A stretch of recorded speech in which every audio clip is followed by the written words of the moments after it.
بسم الله الرحمن الرحيم الحمد لله الذي أنزل على عبده الكتاب ولم يجعل له عوجا قيما لينذر بأسا شديدا من لدنه ويبشر المؤمنين الذين يعملون الصالحات أن لهم أجرا حسنا ماكثين فيه أبدا وينذر الذين قالوا اتخذ الله ولدا ما لهم به من علم ولا لآبائهم كبرت كلمة تخرج من أفواههم إن يقولون إلا كذبا فلعلك باخع نفسك على آثارهم إن لم يؤمنوا بهذا الحديث أسفا إنا جعلنا ما على الأرض زينة لها لنبلوهم أيهم أحسن عملا وإنا لجاعلون ما عليها صعيدا جرزا أم حسبت أن أصحاب الكهف والرقيم كانوا من آياتنا عجبا إذ أوى الفتية إلى الكهف فقالوا ربنا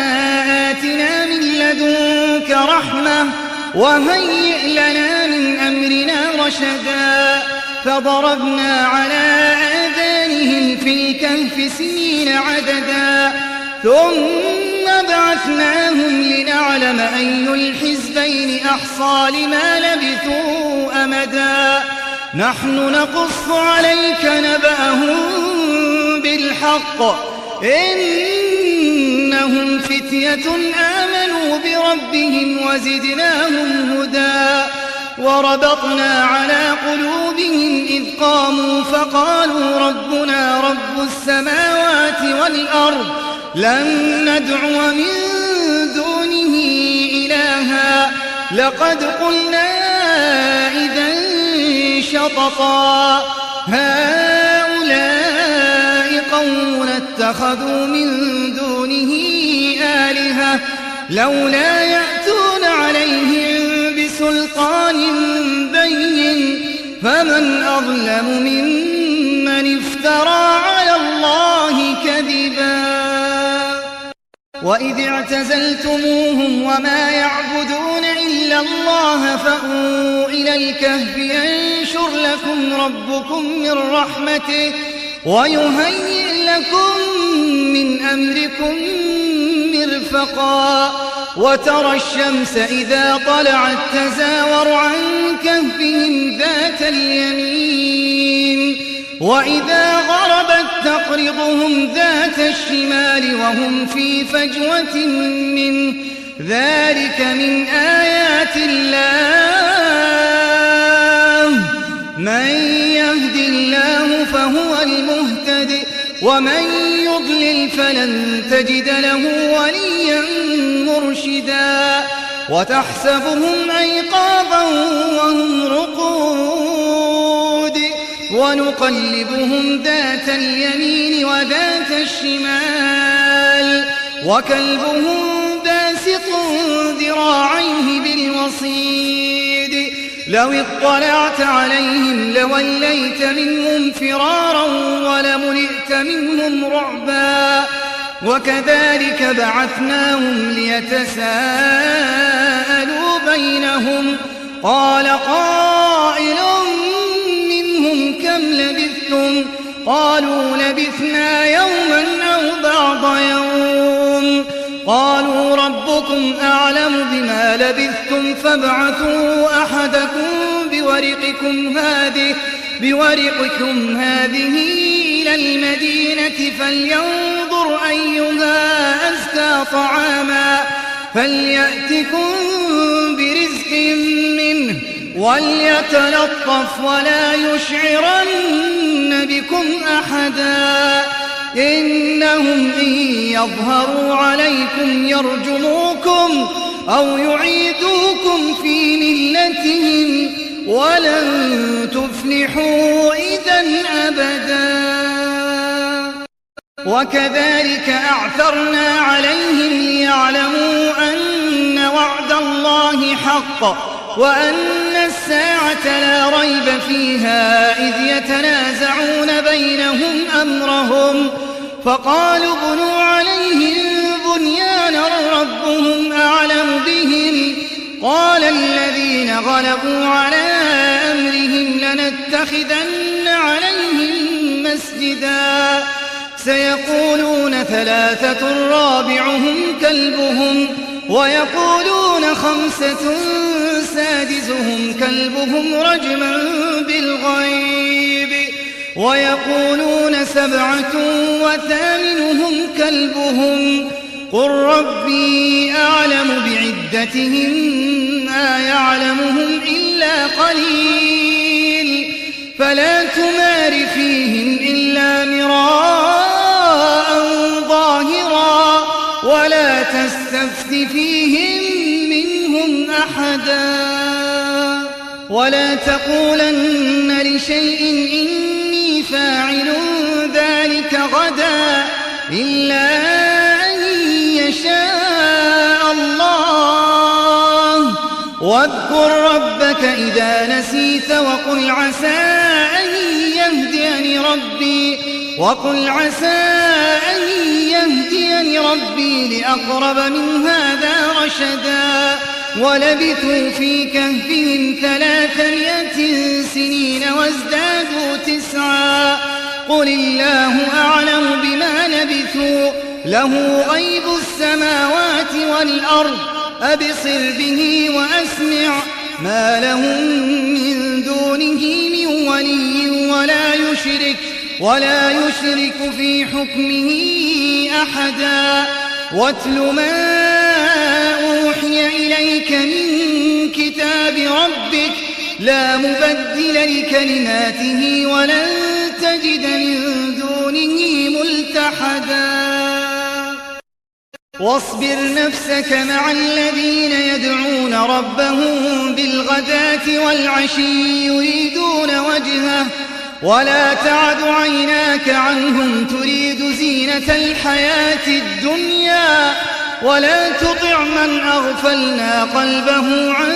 ذكرنا واتبع هواه وكان أمره فرطا وقل الحق من ربكم فمن شاء فليؤمن ومن شاء فليكفر إنا أعتدنا للظالمين نارا أحاط بهم سرادقها وإن يستغيثوا يغاثوا بماء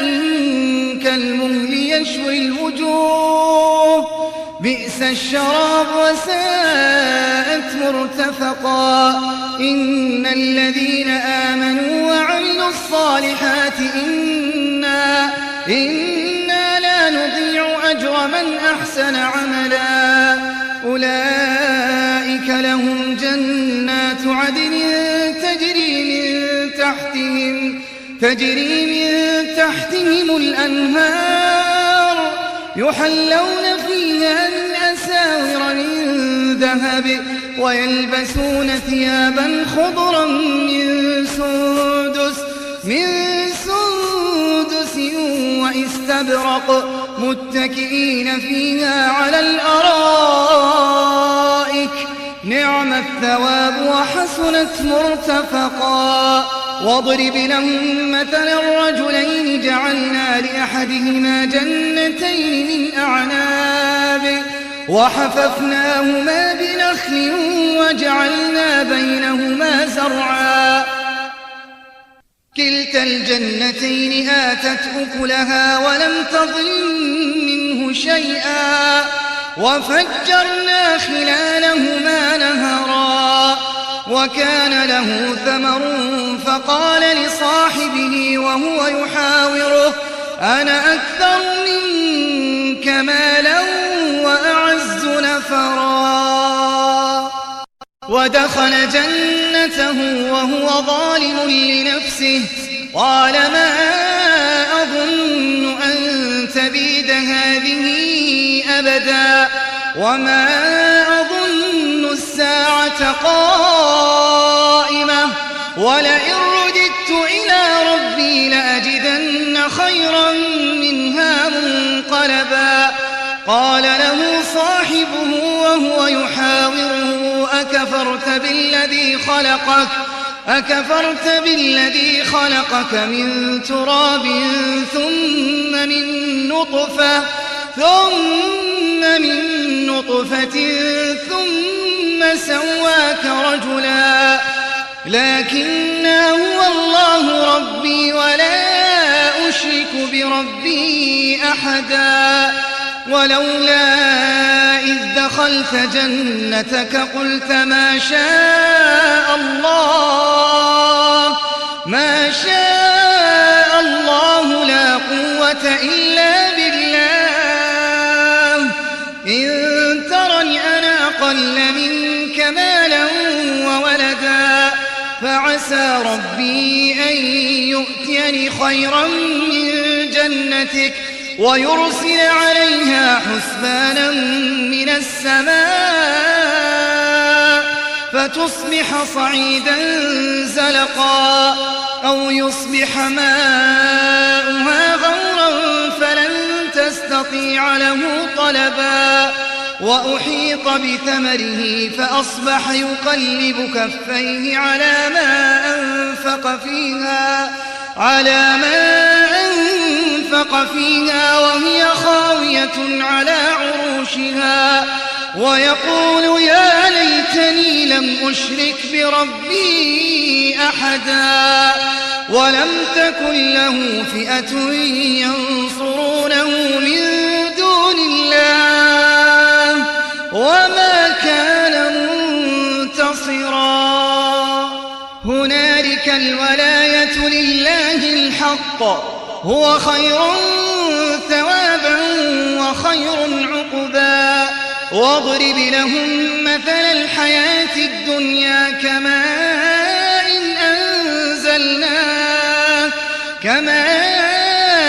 أنزلناه من السماء فاختلط به نبات الأرض فأصبح هشيما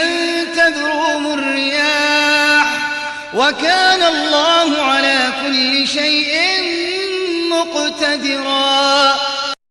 المال والبنون زينة الحياة الدنيا والباقيات الصالحات خير عند ربك ثوابا وخير أملا ويوم نسير الجبال وترى الأرض بارزة وحشرناهم فلم نغادر منهم أحدا وعرضوا على ربك صفا لقد جئتمونا كما خلقناكم أول مرة بل زعمتم أن لن نجعل لكم موعدا ووضع الكتاب فترى المجرمين مشفقين مما فيه ويقولون يا ويلتنا ما لهذا الكتاب لا يغادر صغيرة ولا كبيرة إلا أحصاها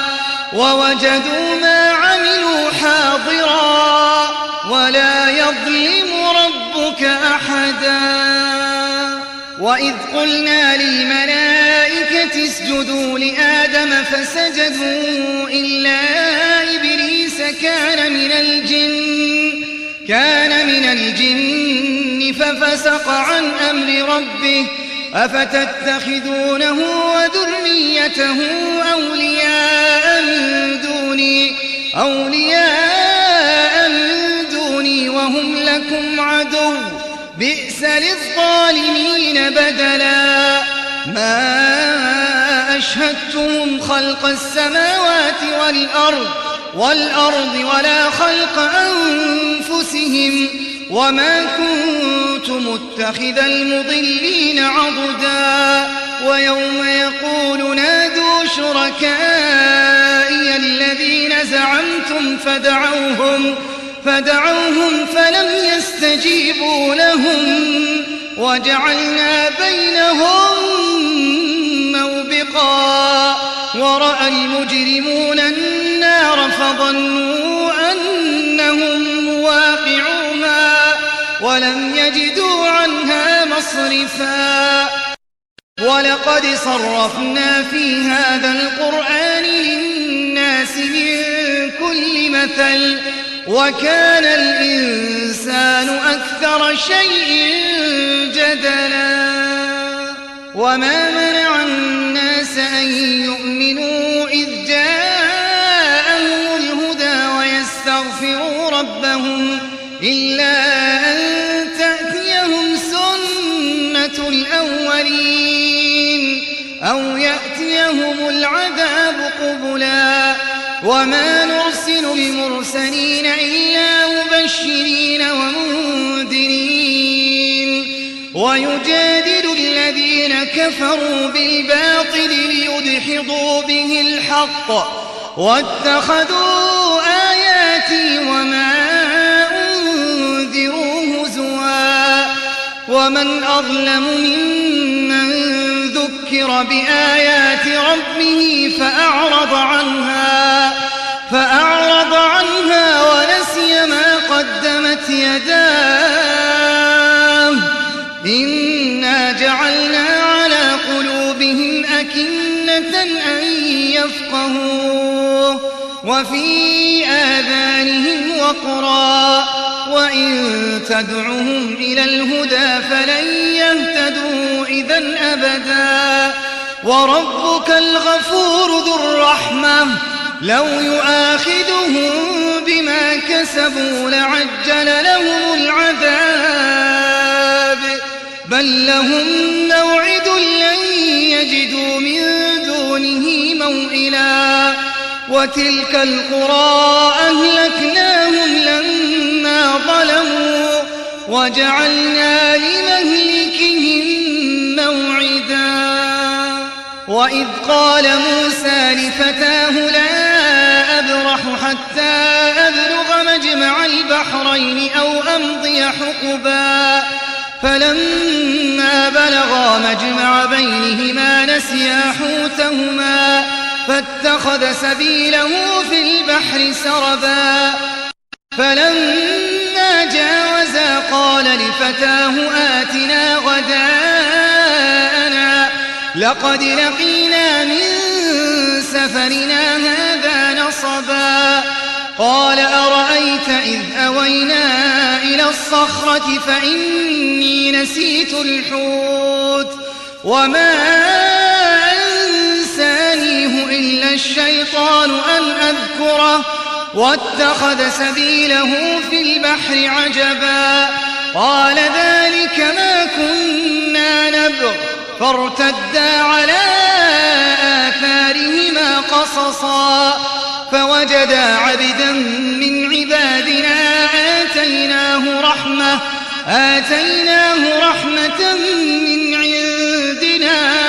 وعلمناه من لدنا علما قال له موسى هل أتبعك على أن تعلمني مما علمت رشدا قال إنك لن تستطيع معي صبرا وكيف تصبر على ما لم تحط به خبرا قال ستجدني إن شاء الله صابرا ولا أعصي لك أمرا قال فإن اتبعتني فلا تسألني عن شيء حتى أحدث لك منه ذكرا فانطلقا حتى إذا ركبا في السفينة خرقها قال أخرقتها لتغرق أهلها لقد جئت شيئا إمرا قال ألم أقل إنك لن تستطيع معي صبرا قال لا تؤاخذني بما نسيت ولا ترهقني من أمري عسرا فانطلقا حتى إذا لقيا غلاما فقتله قال أقتلت نفسا زكية بغير نفس لقد جئت شيئا نكرا قال ألم أقل لك إنك لن تستطيع معي صبرا قال إن سألتك عن شيء بعدها فلا تصاحبني قد بلغت من لدني عذرا فانطلقا حتى إذا أتيا أهل قرية استطعما أهلها فأبوا أن يضيفوهما فوجدا فيها جدارا يريد أن ينقض فأقامه قال لو شئت لاتخذت عليه أجرا قال هذا فراق بيني وبينك سأنبئك بتأويل ما لم تستطع عليه صبرا أما السفينة فكانت لمساكين يعملون في البحر فأردت أن أعيبها وكان وراءهم ملك يأخذ كل سفينة غصبا وأما الغلام فكان أبواه مؤمنين فخشينا أن يرهقهما طغيانا وكفرا فأردنا أن يبدلهما ربهما خيرا منه زكاة وأقرب رحما وأما الجدار فكان لغلامين يتيمين في المدينة وكان تحته كنز لهما وكان أبوهما صالحا فأراد ربك أن يبلغا أشدهما ويستخرجا كنزهما رحمة من ربك وما فعلته عن أمري ذلك تأويل ما لم تسطع عليه صبرا ويسألونك عن ذي القرنين قل سأتلو عليكم منه ذكرا إنا مكنا له في الأرض وآتيناه من كل شيء